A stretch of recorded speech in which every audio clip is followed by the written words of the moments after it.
Hello guys, আসসালামু আলাইকুম। আজকে একটি নতুন ভিডিও নিয়ে উপস্থিত হলাম আপনাদের সামনে। ভিডিওর বিষয়বস্তু হচ্ছে সৌদি আরবে প্রোডাক্ট।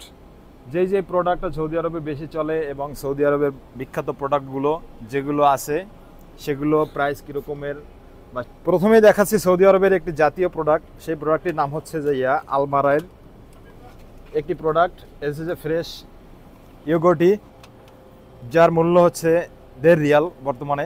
আমি যখন প্রথম সৌদি আরবে আসি তখন এটি 1 রিয়াল করেই কিনছি, এখন এটি 1.5 রিয়াল করে বিক্রি হচ্ছে। এবং এটি বলা যায় সৌদি আরবে সকালে ব্রেকফাস্টের জন্য একটি জাতীয় খাবার।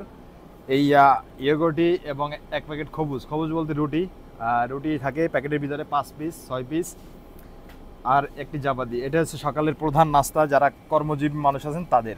ফ্রেশ ক্রিম, ফ্রেশ ক্রিমটা হচ্ছে এটা আলমারি কোম্পানির। এটা খুবই আসলে আপনাদের দেখাচ্ছি,